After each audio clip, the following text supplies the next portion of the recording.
Welcome back to Nothing But the Truth. I'm Trudy Stern, and as we speak, President Donald Trump is in the Middle East, having just addressed the U.S. Saudi Investment Forum in Riyadh.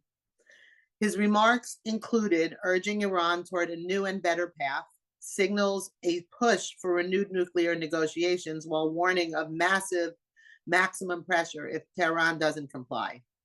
Simultaneously, controversy brews over Trump's plan to accept a $400 million luxury Boeing 747 jet from Qatar to serve as a temporary Air Force One. Critics, including members of his own party, raised concerns about the ethical and security implications of accepting such a gift from a foreign government, especially one with alleged ties to extremist and terrorist groups. Adding to the complexity, American-Israeli hostage Idan Alexander was just released after more than 19 months in Hamas captivity. His release, described as a goodwill gesture by Hamas to the U.S., comes amid efforts to revive ceasefire talks with Israel. To help us navigate these unfolding events, we welcome back Jonathan Schanzer. As a reminder, Jonathan is a senior vice president for research at the Foundation for Defense of Democracies and a former terrorism finance analyst at the U.S. Treasury Department. He's one of the most respected analysts on Mideast affairs, known for his unmatched ability to connect the dots between diplomacy, terror finance, regional politics, and U.S. foreign policy. We're so happy to have him back to help us understand what's really going on. Jonathan, welcome back to Nothing But the Truth.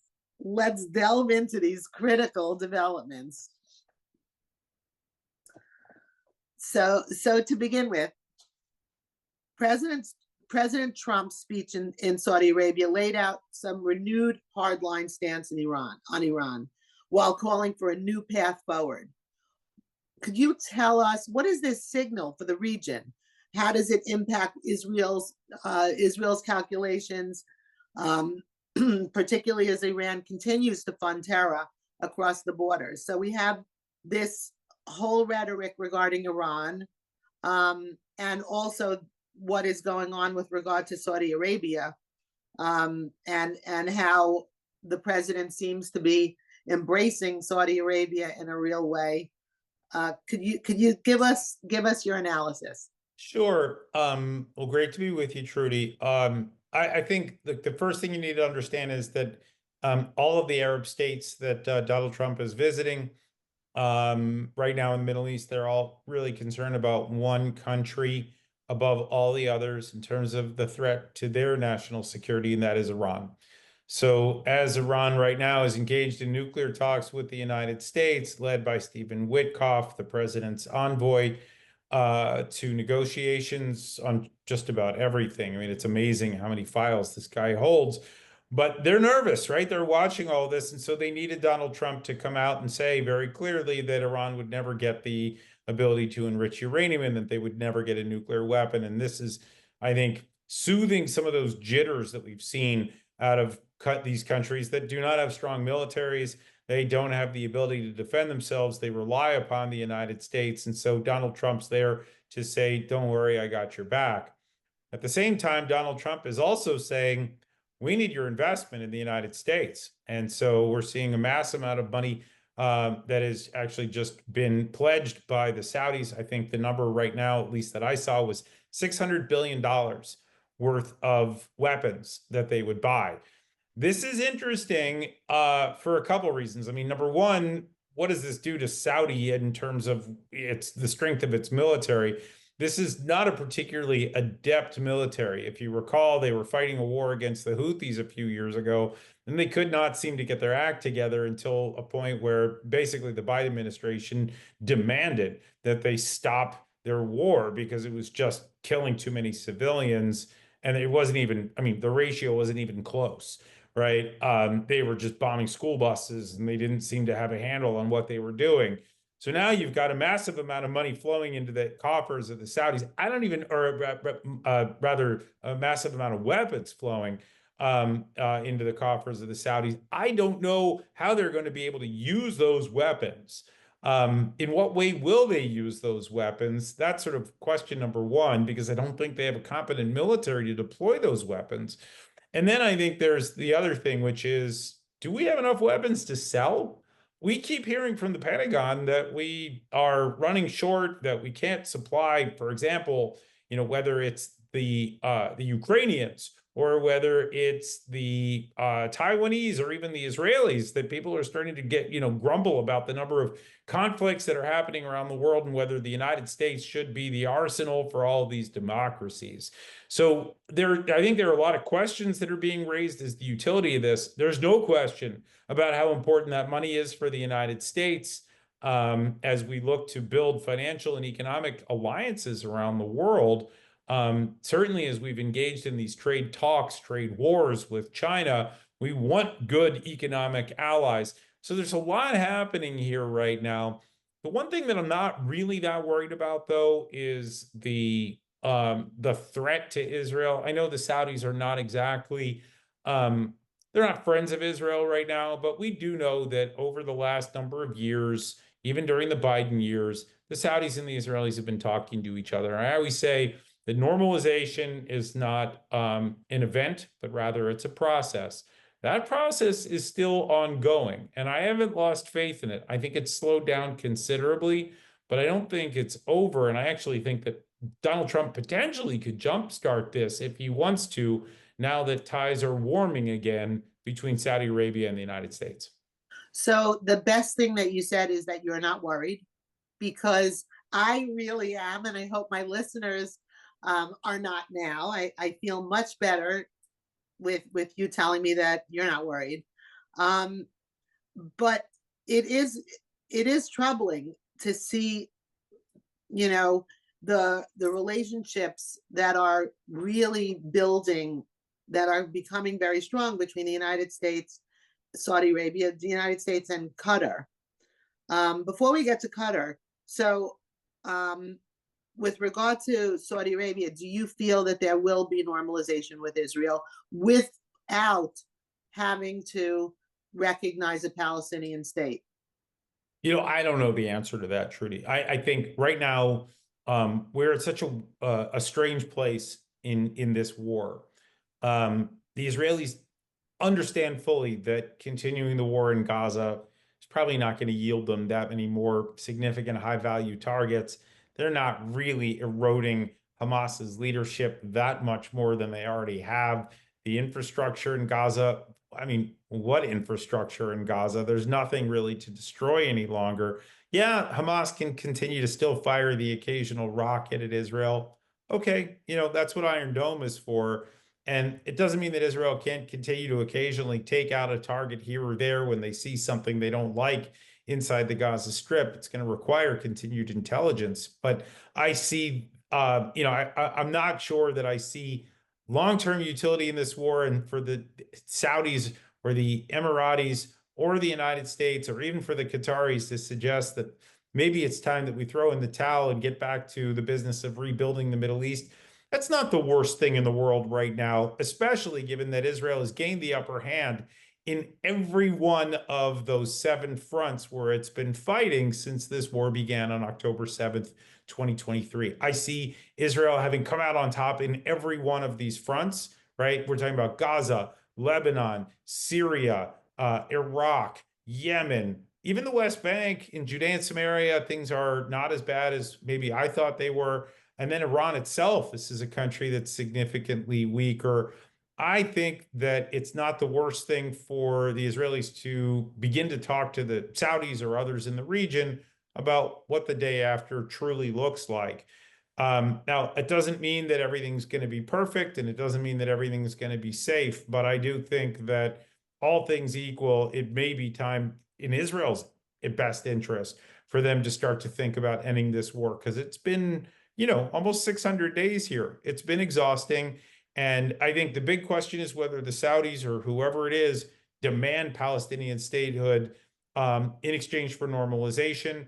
That may be a bridge too far right now, primarily because we've got terrible leadership in the West Bank, right? Mahmoud Abbas, Abu Mazen, as he's known, has been in power since 2005. right? This is a guy who's been in power for 20 years, and he's not getting any younger. All he's doing is getting older. He doesn't have the energy, he doesn't have the will to actually govern the place. So I think right now it's a little premature to talk about Palestinian statehood until we get some new leadership in there. But by the way, the Saudis and the Emiratis may be able to help. The Trump administration may be able to help. I don't like the chaos here. I don't like how everything seems like it's just happening without coordination between the Israelis and the United States.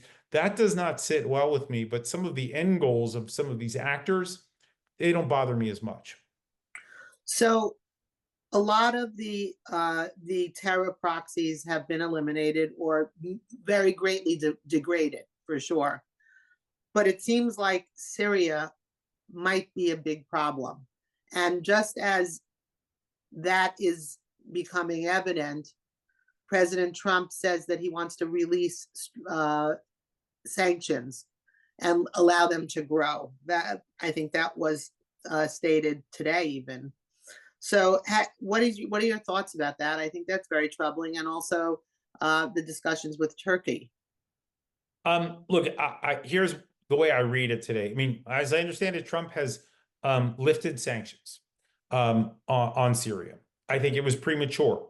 I think 5 months of a new regime in Syria does not necessarily give me great hope that things are changing, especially because if you start looking at the military of this new government, you're going to see a lot of foreign fighters, people that used to work for Al Qaeda. You know, not great, right? But let me also say that this thing could really go in one of two ways, maybe more. But I sort of look at a big fork in the road here right now. The first is that today was the beginning of a really terrible decision undertaken by the U.S. government in collaboration with some of these other Arab states to seed a terror funding or terror embracing Syria. That will have a new Muslim Brotherhood, Al Qaeda government that was born on this day, essentially, with the blessing of the United States, and that we've helped to midwife this new terror state. That is, of course, the really bad option. Here's the other one, which I think is interesting, and I'm not sure where I am, to be honest, Trudy. I mean, I'm just giving you the analysis right now because this news is only a couple of hours old. The other is that, look, Turkey was in charge of the government in Syria. The Turks are bad news, right? These are Muslim Brotherhood sponsors. These guys, I mean, they're key sponsors of Hamas. They helped ISIS during the time that ISIS was the most active in Syria and in Iraq. They were helping fighters cross the border to join the war. They were helping Iran evade sanctions. I mean, I could go on about the number of crimes that this Turkish government has committed. If you gotta look at it this way, the Saudis look like they just pulled Syria out of the arms of the Turks. It looks like the Saudis said, okay, President Trump's coming here. We're going to offer him lots of money. We're going to offer him whatever else they've offered today. I can't even keep up with what they've, dangled for the president. But in return, we're going to get the sanctions relieved, and then we're going to start working with this new government to shape it. If that's what happens, then we have the potential for a moderate Syria to emerge, not the jihadi country that looked like it was on its way to emerging under the control largely of Turkey. So there could be a little bit of a tug of war going on here right now. And I would welcome that because at least for the last 5 months, what I saw was a Turkish government that was dominating this regime, and this regime was right on Israel's doorstep, and that looked like the recipe for regional battles that I did not want to see. So maybe something good comes out of this yet, but I am still very nervous that, we could have gone down that other road. We could be supporting a regime that is bad news. Again, your optimism is very welcome. I'm giving you options. I'm not telling you to feel great. I am telling you that there are positive things that could still come of this. Okay, I love it. Let's turn now to Qatar's gift to the United States of a luxury jet that's going to be Air Force One now. What do you think about that? I find that very troubling. I know that there are a lot of people in the government, even on uh, the Republican side, that find that a little bit off-putting and troubling. Should we be afraid of of what could be in that plane and the dangers to our national security, and also the relationship to Qatar, Qatar being such a hugely horrible actor? So can you give us your thoughts? Yeah, I mean, look, let me just say this. There are a couple ways of looking at this again. I mean, one thing that you can't ignore is how bad the Qataris are. They're sponsors of Hamas, they're sponsors of the Taliban, they're sponsors of Al Qaeda, ISIS, Muslim Brotherhood. I mean, you name it, you name a bad actor in the region, and it's pretty, they're terrific odds that the Qataris are financing them and supporting them. So I don't trust the Qataris as far as I can throw them. We should not be granting them the influence that they have inside the United States. But by the way, that influence is vast, right? Billions of dollars in education, both at higher ed, K through 12. The amount of money that sloshes around Washington that is Qatari backed is insane. The number of law firms and lobby firms and PR firms that are on the take from the Qataris, the amount of real estate they're snapping up, the businesses that they're buying into, the tech companies, the equities, it's insane. We're talking about, hundreds of billions of dollars of investments on the part of a jihadi Muslim Brotherhood, Hamas supporting country. We need a reckoning here in this country about the influence of Qatar.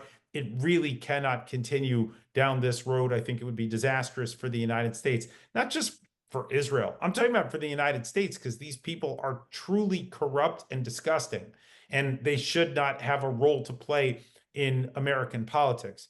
Now, that all said, that's the baseline. I don't like it. I want them out. I want them out everywhere, right? I don't want our base, by the way. We've got a major air base in Qatar. Shouldn't be there. We need to remove it.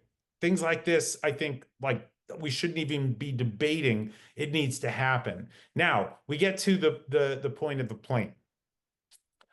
I see three options here. And again, I'm giving you lots of options today because we're still trying to figure out what's going on, right? We don't know exactly whether Donald Trump's going to keep the plane. We don't know exactly who's going to be in receivership of the plane. In other words, who actually takes this plane and becomes the owner of it. I don't know that yet. Well, So didn't he say it was the military? I think he said. well, he said a few things. One is, I mean, so here's what he said. One is that this could be property of the presidential library, the Donald Trump presidential library at the end of all of this. And that's actually an interesting thing because, look, Donald Trump has already said that the Boeing plane that he wanted is not ready. Boeing's not apparently able to move quickly, and he really doesn't like how old the last Air Force One is. It's like 40 years old, and it's, apparently antiquated and not up to the luxury standards of a president who is accustomed to luxury. And that's fine. I think he should be able to ask for that. So, but what we're hearing is that he uses it for the next 3 years. And then it goes to his library, which is interesting because you know who else has a presidential library that has an Air Force One in it? Ronald Reagan. I've been to that library and it's really cool. You walk onto the Air Force One and you can see what it was like for the president to be on this plane. And you're looking at a piece of history and you're literally walking on it. And there's something very great about that. Now, I would say it would be a waste of a good plane, be a waste of a $400 plane to take it out of service, to stick it into a presidential library. So then that leaves us to the next question. Does this become property of the US government, of the US military in perpetuity? In which case, what you need to do is, you need to do a serious sweep of this plane for listening devices and other things that might harm American interests. And then once you've determined that it's safe, and you continue to determine that it's safe, well, then you let this president, the next president, the president after that use it. And it was a gift from the Qataris. I don't love that it was a gift from the Qataris, but you know what? Maybe it serves American interests long term, and it's not a terrible outcome. Then comes the last option, Trudy, which makes me nervous, which is that this is a gift to the president himself. And he uses this for 3.5 years, and then he keeps flying it afterwards because it was a gift to him. I think there's impropriety there if that's the road we go down, and I would much prefer that we not see that. And so there are two other good options, and then there's another option that's not great. But again, the baseline here is that this is coming from an Islamist autocratic regime of 330,000 people that control 12% of the world's energy. They have unbelievable wealth. They don't care about how they spend it as long as they're acquiring more influence. That doesn't sound healthy for a democracy like ours. That is very troubling. And I don't, is it even possible to make it safe and free of listening devices? I mean, you have to go over a full plane. It could be anywhere. It could be. It can. It's complicated, isn't it? Right? I mean, we don't know. I'm assuming that this is something that the Secret Service can do, knows how to do. But you know, I think it's the kind of thing that you need to hear from the Secret Service on is whether it's safe to accept the plane. You know, the military needs to assess this. The NSA, the National Security Agency, needs to assess this. This is not simple stuff. So to announce, hey, I'm just taking a plane, may not sit well with the folks that actually make those kinds of decisions, you know, with national security in mind. Moving along to the next, the next topic is the release of Idan Alexander. So this was framed as a goodwill gesture, by Hamas to the United States. It seems like that is not, a good thing for the rest of the hostages that are there, and it also might be very troubling for any sort of ceasefire that would be brokered. Could you give us your thoughts on that? I mean, very thrilled that Idan Alexander is out. Definitely, no question about that. It's just, how does that impact the other hostages that are there? Yeah, look, on this one, I think, again, I look at it from a couple of points of analysis. One is this was done outside of the channels of Israel, which I don't love. I think it would have been great if this was done directly with the government of Israel, but maybe, we could make the argument because Idan Alexander is an American and an Israeli citizen, the United States had every right to demand his release, and they were able to do so. And I think if you ask most Israelis, I'm guessing 99% of them are going to say, wonderful that he's out. Don't care how he got out. Just glad he got out. And what we heard actually from Hamas and from the Qataris, who obviously were very closely involved in all of this, was that there were no conditions attached. There was nothing that Israel needed to do to compensate for this. There's nothing the United States needed to do to compensate for this. So this was a goodwill gesture to Donald Trump. And I actually heard on Israeli television today on Channel 12, they were saying that Hamas actually told Idan Alexander that they knew that he was valuable to the president, and that over the last 5 months, they were treating him much more carefully because they knew that he was of value to the president of the United States.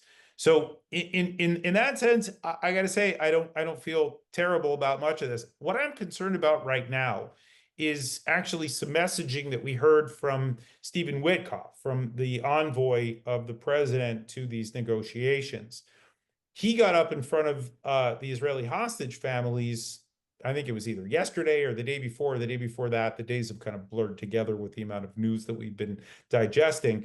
But he got up and he said that basically that the Israeli government was the problem right now in getting a deal that would release all of the hostages. And that bothers me a lot. And not because it's not true, because I actually think that the Israeli government is absolutely not sure whether it wants to keep fighting or whether it wants to end the war. I tend to think that right now, there were rumors today that Israel tried to take out Mohammed Sinwar, who's the guy that's been running the war in Gaza. If they got him, I actually think this would be a fine time for the Israelis to declare an end to the war.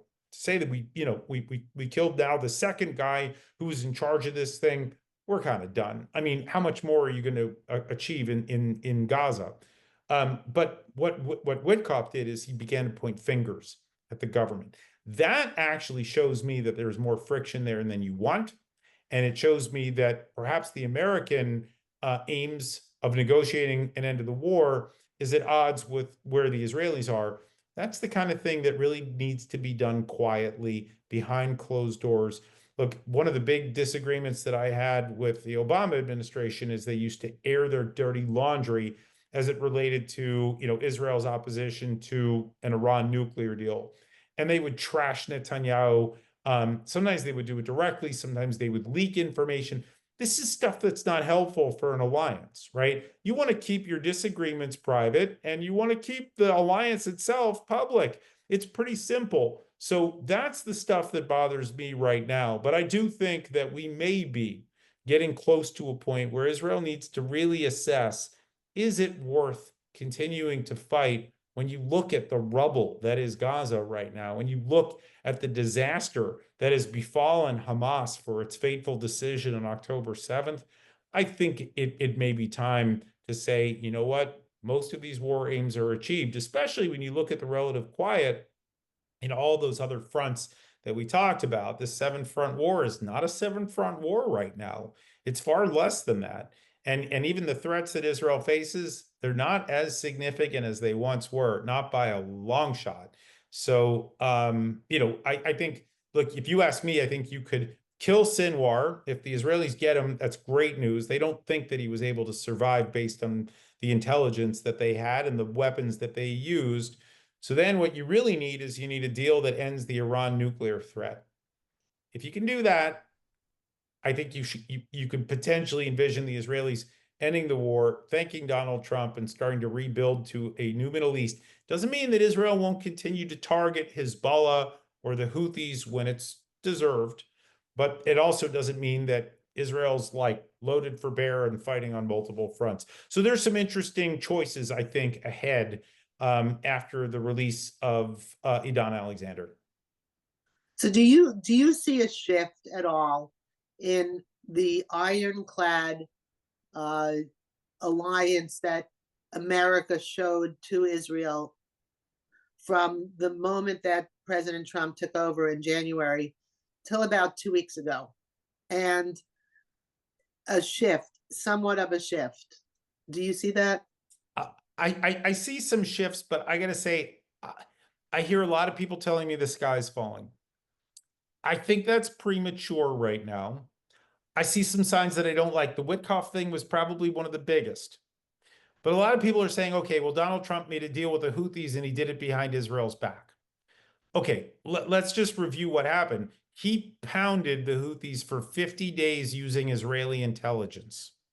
Okay. Using exactly the targets that the Israelis were giving him, he pounded the Houthis, right? And it didn't destroy all of their capabilities, but boy, did it deliver some blows, right? They needed to, wave the white flag as it relates to the United States. Yes, they continue to fire missiles at Israel. And yes, it would have been great if the United States said, we're not making a deal with you unless you also agree to end your firing at Israel. That would have been preferable, to be honest. But we can't expect the United States to continue to fight wars for Israel. That's not part of the agreement between our two countries. And by the way, the United States still has THAAD air defense systems deployed in Israel to shoot down Houthi missiles. Each one of those costs like $15 million per intercept, right? That's friendship right there. That's important. And the Israelis are not told you can't fire back at the Houthis. The United States is saying, you want to go bomb them some more? Go for it. So I don't see a crisis there. I see an arrangement that was made that, I think maybe made the Israelis feel like, okay, you're back on your own, folks, which is, by the way, what things were 60 days ago. They're back at it again on their own. On the hostage front, I'm concerned. only because of Witkoff's comments, and I think that can be addressed if Witkoff, says, "Look, I said it, I meant it. I think the war needs to end, but I also maybe shouldn't have talked out of school." That would be, for me, I think probably the right thing for Witkoff to do at this point to make sure that trust remains between the two sides. Then after that, Trudy, what you got is one more big, big, big thing that needs to get solved. And that's the Iran nuclear stuff, right? Where you got the United States in there negotiating, didn't really coordinate with the Israelis, right? They just said, we're going to try to do this without war, but also warned, hey, if this doesn't work, the Iranians are going to pay a price. And it's going to be a physical one. In other words, they should prepare to get, hit hard by the United States.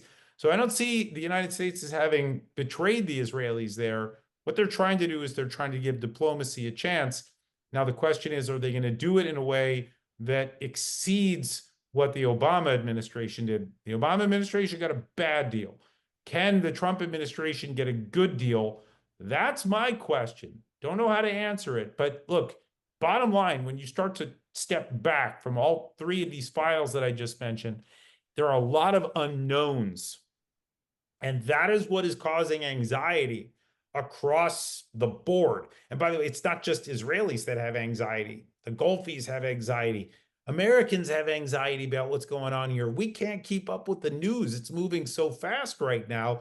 Nobody knows whether these are good developments or bad developments. I got to tell you, I do this for a living and I still can't quite figure it all out because I'm drinking from a fire hose. But I would say the sky's not falling yet. I have concerns. I've voiced them very clearly here today, but I don't want to tell you that, gosh, everything's just, going to hell in a handbasket. I don't think that's where we are right now. Could we go there? Yeah, things could fall apart really quickly. You could see a collapse of, whatever has started to take shape in terms of Trump foreign policy, but you could also see a mixed bag, some wins, some losses. And you could see big wins across the board too. Part of what Donald Trump is doing is he's just injecting so much chaos. Nobody really knows how to counter any of it, right? He's staying ahead of the news cycle in ways that only Donald Trump can. And, some people don't like it. I got to say, I don't always love it, but I see still some possibilities for some pretty big wins. Okay. Well, Jonathan, this brings us to the end of our show. And I can't thank you enough. Your clarity, insight, and depth is so valuable at a moment when geopolitical events seem seismic in their shifting landscapes. It's just critical to get your analysis and help us make sense of all this, especially as so much of it directly impacts Israel. So thank you so much for coming on and unpacking all of this for us. And I hope you will come back as things continue to change and navigate us through all of that as they change. It'll be a pleasure. To our listeners, thank you for joining us. This has been Nothing But the Truth with Trudy Stern. You can catch us every Thursday night on the radio at 9:30 p.m. And if you missed any part of this show or want to listen to any of our past podcasts, you can find Nothing But the Truth wherever you get your podcast. Until next time, stay strong, stay informed, and keep seeking nothing but the truth.